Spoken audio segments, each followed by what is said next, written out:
out of the spare parts of a calculator wristwatch. When a calibrator messed around, it got the wires crisscrossed. He lived in a pocket of energy with an emergency release, which was triggered by the explosion, thus the emergence of the beast. Now depending on who you ask, what happens next is debatable. The victor's history usually comes from sources incapable. I know whether left on the right, it is the curse of the text. That's why we're leaving it up to the reader to find which version is best.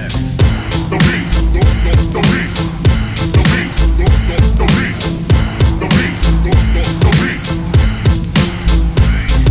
One school of thought has the creature painted as a sadist, who always seemed to thrive and only arrive wherever the pain is. He was evil incarnate with the heart of a vacuous void, who targeted innocence with malevolence and he had to destroy. But the other side of the coin said he's been wrongly accused, and those who portray him as a monster are just strongly confused. But no matter which side of the argument, they all can at least agree that nobody's ever experienced anything quite like the beast. He stood about 10 feet tall, but when he hunched, he was just half that. The expression on his face was to be feared and to be laughed at. You didn't have to stare to notice the oddity on his left pec. While other people had a heart, the beast had a cassette deck with a tape that played a heartbeat that was kind and gentle. But when he got mad, it would get stacked, he had to wind it up with a pencil. He had a giant beard which animals used as a nest. Some of the creatures he would shelter, others he would ingest.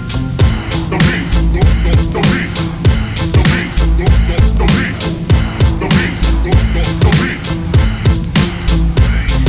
His vocal cords were often the topic of local lore. He had a language which nobody had written or spoke before. Kinda sounded like a dragon was gagging upon an eagle, terrifying at the same time, both noble and regal. And nobody will understand how he always seemed to make sense. And even if they couldn't agree on facts surrounding events, no matter which side of the argument, they all can at least agree that nobody's ever experienced anything quite like the beast. The beast, the beast, the beast, the beast, the beast, the beast.